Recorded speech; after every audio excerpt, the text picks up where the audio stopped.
So again, my name is Kai Davis. I come on to do wildlife sounds, specifically birds, and I do a color theme every day that I come on. And like I said, today's brown. So I choose one local bird that we'll find throughout the seasons here in Kentucky or specifically Lexington. And then the second bird will be a migratory bird that we'll find based on the season that we're in currently. So obviously, we're at the end of March going into April. So there's kind of that bleed over, but around springtime migration. So, all right, now we'll get started. So I'll start off with the local bird first.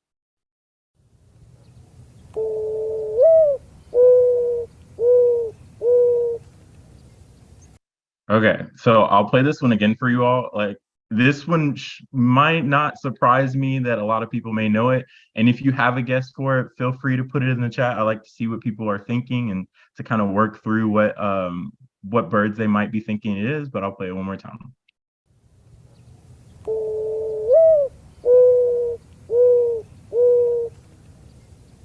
All right, so let's get your last few guesses in, and it is a mourning dove. So this is going to be one of our most familiar bird sounds. It's that low, mournful, hence its name with mourning dove, that coo ah, coo, coo, coo. And on, I was like, I could just take my computer outside because there are like three mourning doves calling just out in my backyard. So really common birds. Like I said, not surprised that some people might recognize this. May not know the bird, but at least may have heard it plenty of times. Um, so let's learn some more about the mourning dove. So within their life history and behavior, European settlement of this continent opened up a lot of the forests and probably helped this species to increase in number and to settle those areas. And it also helps itself with the prolific breeding it has. So within courtship, the pair will preen each other and do gentle nibbles around its neck as its bonding ritual. And then eventually the pair will progress to grasping beaks and bob their heads up and down in unison. So it's kind of a cool little dance that they do.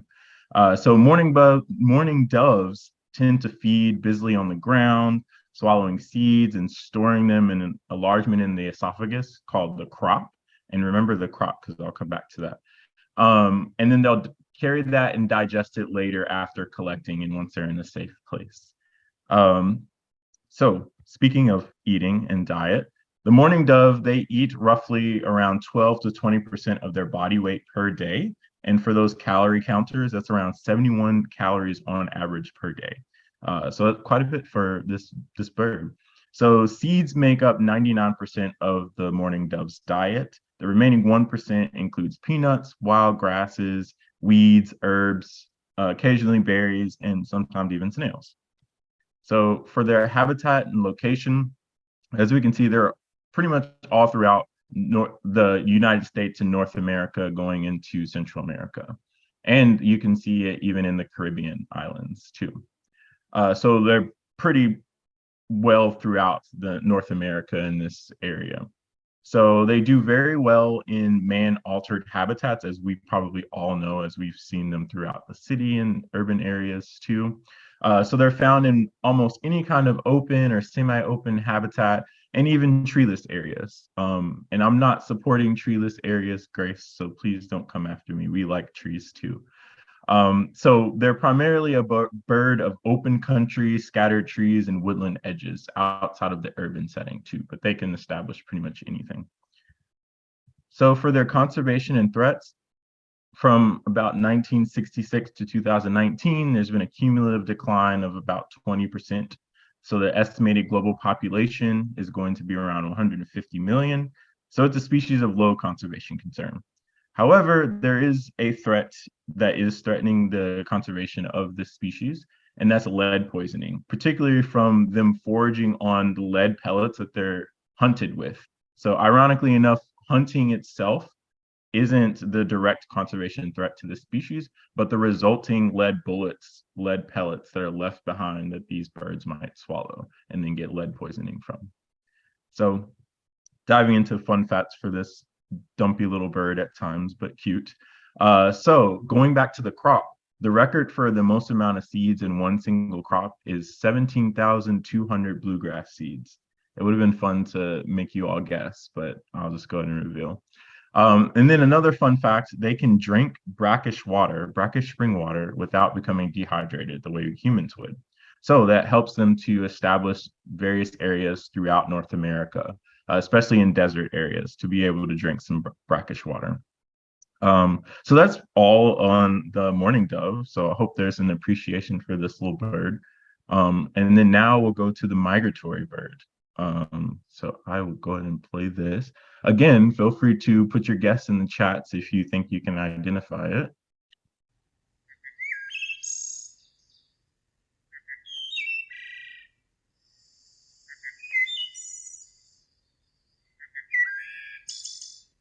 All right. So yeah, this one's probably a bit tougher than the mourning dove.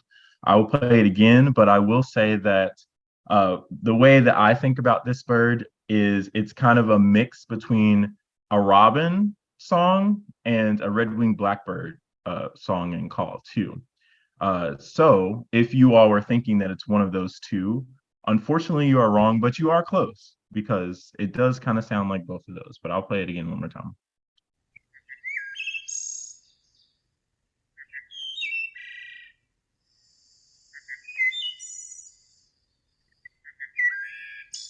All right, so last guess is in, and it is wood thrush.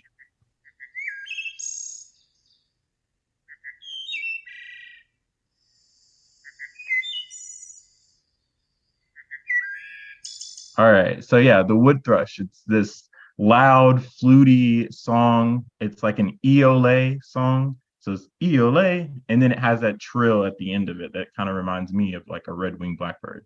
So again, kind of that mix between the two, that fluty and then that trill. So let's learn some more about the wood thrush. So, within their life history and behavior, they're one of the first songsters to be heard in the morning and among the last in the evening. So, if you really want to listen, you could probably go out in some of its areas and listen in the morning and then late in the evening, try to catch this bird.